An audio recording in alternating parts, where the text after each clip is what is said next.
ඇත්තම ළමයි මට ගිය අවුරුද්ද මට අමතක වෙන්නේ ගිය අවුරුද්දේ ගොඩක් අසනීප වුණා. අසනීප වෙලා කරපු පළවෙනි සෙමිනාර් එක. ඉතින් මට ඇත්තටම ගෙදර කිව්වා සෙමිනාර්ස් කරන්න එපා. වෛද්‍යවරු කිව්වා සම්මතන කරන්න එපා කියලා.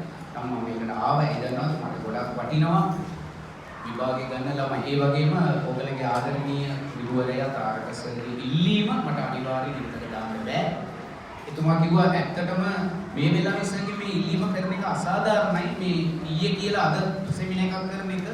නමුත් ඒ සර් ඇවිල්ලා ලොකු බලාපොරොත්තුවක් දරුවෝ කෙරෙහි හිතේ තියාගෙන ඉන්න ගුරුවරයෙක් ඒ වගේ ගුරුවරු ලබන්න අපි පින් කරන්න ඕනේ. මට කියපු වචනේ තමයි මගේ හිතේ තියෙන තවම මේ වගේ සර් මට 9s 50ක් විතර මම බලාපොරොත්තු වෙනවා කියලා ආසාවෙන් ඉන්න තාරක සර්ගේ මේ ප්‍රාර්ථනාව ඉෂ්ට කරන්න මේ දරුවන්ට දෙවියන්ගේ ආශිර්වාදය ලැබේවා කියලා මම අදවතින් ප්‍රාර්ථනා කරනවා. එහෙනම් යන්න කලින් මම ගුරුවරයෙක් වශයෙන් වාට කියන්නේ මෙච්චරයි. මම උපන් ගම තමයි කොටේ. මට මේ ගමේ හැම පැත්තම බලන තැනින් මම පුංචි කාලේ මට මතක් වෙනවා ළමයි. පුංචි කාලේ මම ඉන්නේ මේ චර්ච් එක ඉස්සරහා තියෙන පුංචි වත්තක. පොඩි වත්තක් තිබුණා. ඒ වත්ත තවම තියෙනවා. ඒ වත්තේ දුප්පත්ම ගේ අපේ ගේ තමයි. අපිට පාඩම් කරන්න කවදාවත් ලයිට් තිබුණේ නැහැ. නිකන් ලාම්පුවක් තමයි ගෙදර තිබුණේ. පොළව කැඩිලා. මම මේවා කියන්නේ ඔයගලගේ ආදරේ දිනාගන්න නෙමෙයි. ඒම දුක් විඳලා ආපු එක්කෙනා අද කොයි තත්යකද ඉන්නවද කියලා බලන්න. එතකොට අපිට වේලක් කෑවොත් වේලක් ගන්න නැහැ. අපිට පාන් භාගයක් ගන්න වාසනාව නැහැ. පාන් භාගයක් ගෙනලා හතරකට කපනවා පාන් භාගෙ ගෙදර. මාව ඇදුවේ ආච්චි කෙනෙක්. මගෙත් එක නංගි කෙනෙක් හිටියා, අංකල් කෙනෙක් හිටියා. මම හතර දෙනා පාන් අරික් කාලා තමයි අපි ඇදුවේ. ඒ පාන් කන්නේ නිකන් හොදියෙක්. මාළු කෑල්ලක් කාපු දවසක් මතක නැහැ. ජීවිතේ මාළු කියන එක කාලා නැහැ පොඩි කාලේ. පාඩම් කරන්නේ නිකන් ලාම්පුවක් යට ඉඳගෙන. ඒ හැමදාම බඩගින්න ඉවසන්න බෑ. බඩගින්න කන්න මොනවාරි හොයා ගන්න ඕනේ. පොඩි කාලේ ඉඳලා මට මේ ප්‍රශ්නේ ආවා. ඉස්කෝලේ ගියේ එකම ඇඳුමේ හැමදාම ඇඳුම හොදනවා ඒක අඳිනවා. මම මේ කියන්නේ කවදාවත් කරුණාවක් ගන්න නෙමෙයි පුතේ. ඔයා ඇදෙන්න මම මේ කියන්නේ. ඇයි කියලා දන්නවද? මේ ලෝකේ වාසනාවන්තම දේ මට ලැබුණේ නැහැ. ඒ මොකද්ද ලැබුණේ නැති එක? ඒක තමයි අම්මගේ ආදරය සහ මව් සෙනහස. මවගේ ආදරය සෙනහස ලැබුණේ නැහැ. අම්මා පොඩි කාලෙම අවුරුදු 2කින් මකින් මැරිලා ගියා. එයා නැතුව එලා ගියා. මැරුණා අම්මා. හරි.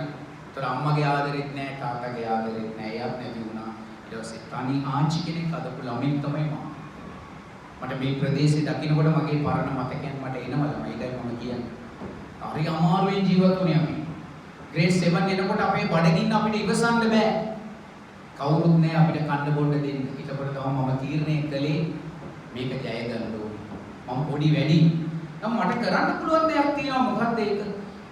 grade 1 වල ඉඳලා 5 වෙනකම් 4 වෙනකම් ළමයින්ට උගන්වන්න පුළුවන් ටියුෂන් එකක් දෙන්න පුළුවන් කියලා බෝඩ් එකක් නෑ ගෙදර.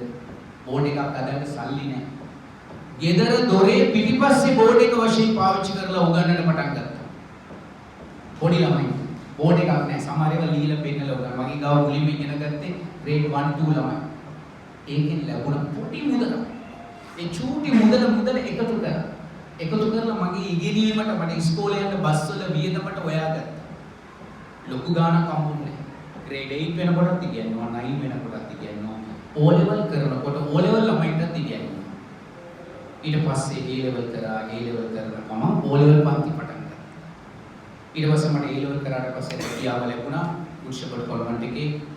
ඒ වුණාට මම සෙන්ට් පීටර්ස් කොලෙජ් එකට මාරු වුණා. මට කොල්ලෝ දෙන්නෙක් ඉන්නවා. ඒ නිසා මම සෙන්ට් පීටර්ස් එකට මාරු වුණා. ඊට පස්සේ මම ඇත්තටම ඊට පස්සේ ගුරුවරයෙක් බවටපත් වුණා. ඊට පස්සේ ක්‍රමයෙන් දියුණුව. අද දෙයියනේ කියලා දෙවියන්ට පින් සිදු වෙන්න ඕනේ. රටවල් ගණනාවකට මම ගිහිල්ලා ඉවරයි. ගොඩක් රටවල් ගිහිල්ලා ඉවරයි. මගේ දරුවම මම ගොඩක් එක්කන් දීලා තියෙනවා. අපි විඳපු දුක අපේ ළමයින්ට අපි දුක දීලා නැහැ පුතේ. ඒක ඔයගොල්ලෝ දැක්කම මට ඒක මතක් වුණේ. මගේ දරුවම මතක් වුණේ පුතේ.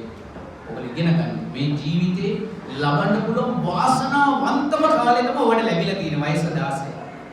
එක දෙයක් අතරින්න එපා. ඉගෙනීමයි දෙවියන්ගේ විශ්වාසය අතරින්න එපා. දෙවියොත් එක්ක ඔයා ඉන්නකම් ඔයාලට වරදින්නේ නැහැ. මගේ ලයිෆ් එකේ මම එකපු දේ තමයි මට ගෝඩ් දුන්නු gift එක තමයි ටීචින්. ඒ gift එක දීලා එයා කිව්වා ඔයා දරුවන්ට සේවය කරන්න ඒකෙන් මට දියුණුවක් ලැබුවා. ඉතින් ඒම ආපු ගමන මේක ඇතුලේ ගොඩක් කතන්දර තියෙනවා. ඒ නිසා තමයි ළමයි මගේ පොඩි කාලේ ගොඩක් කතා තියෙනවා. මට ලියන්න පොතක් නැතුව හිටපු මිනිහෙක්. ලියාගන්න පොතක් නැහැ. මම මොනවද කරන්නේ? කොළ ළමයි පොත් ලියලා ඉතිරි වෙන කොළවල එකතු කරලා පොත් අදලා ලියපු කෙනෙක්. මම ඕක කියන්නේ ලැජ්ජ වෙන්නේ නැහැ ළමයි. ඒ දන්නවද? අද මම හොඳ මට්ටමක ඉන්නවා. ඒ නිසා මේ මගේ ජීවිතේ පොඩි කැලලක් මම කිව්වා මේ ආදර්ශය අරගෙන පුතේ ඔයා හොඳ ළමයෙක් වෙන්න. අද ඉඳලා ඔයාගේ ලයිෆ් එක වෙනස් වෙන්න ඕනේ. අද ඉඳලා ඔයා ගෙදර ගිහලා පාඩම් කරන ළමයෙක් වෙන්න ඕනේ. අම්මට තාත්තට ගරු කරන ළමයෙක් වෙන්න ඕනේ. පුතේ මම ආසම කරන දේක් මම කියන්නේ. මට දරා ගන්න බැරි දේකුත් මට තියෙනවා. ඔය පොඩි ළමයෙක් එකතු පොඩි ළමයෙක් අම්මා ගාව වාඩි වෙලා ඒ අම්මව ආදරෙන් වැළඳ ගන්නකොට මට ඉවසන්න බෑ. ඇයි? මට ඒක ලැබුණේ නැහැ. ඒ නිසා ඔයගොල්ලෝ හරි වාසනාවන්තයි. මෙතන ඉන්න හැම දරුවෙක්ම අම්මා තාත්තා ඉන්නවා. අම්මගේ ආදරේ තියෙනවා. අද ගෙදර ගිය ගම අම්මව වැළඳගෙන අම්මත් එක්ක අම්මගේ ඔඩොක්කුවේ වාඩි වෙලා එයාව සිප ගන්න වට ලැබෙනවා නම් ඒ තරම් පිනක් මේ ලෝකේ කාටවත් ලැබෙන්නේ නැහැ. මට ලැබුණේ නැහැ. ඔයාට ලැබිලා තියෙනවා. අම්මගේ ආශිර්වාද අම්මලට තාත්තලට කතා කරනකොට ඉමින් කතා කරන්න ඒගොල්ලන්ගේ ආශිර්වාදය ඕනේ විභාගයට යනකොට පුතේ. ඒ ආශිර්වාදය අරගෙන යන්න. ඔයගොල්ලෝ හොඳ ළමයි.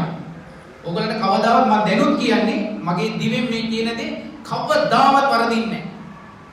තරංග සර්ගේ ආසාව ඉෂ්ට වෙයි මට විශ්වාසයි. ඔක්කොම ළමයි 9 years අරගෙන ළමයි 50 දෙනෙක් සමත් වෙන්න ඕනේ කියලා ආශිර්වාද කරනවා. දෙවියන්ට ප්‍රාර්ථනා කරනවා. එහෙනම් මෙච්චර වෙලා මේ සම්මන්ත්‍රණයට ආදරයට හැම දරුවෙකුටම ගොඩාක් ස්තුතියි. අනාගතේ මේ රටට දැයට සේවය කරන දක්ෂ මිනිස්සු බවට පත් වෙලා හොඳ මනුෂ්‍ය අදවත් තියෙන කෙනෙක් වේවායි කියලා ප්‍රාර්ථනා කරමින් අදට මම ඔයගලගෙන් සමුගන්නවා. ඔයගලගේ ආදරණීය සමන් නිශාසන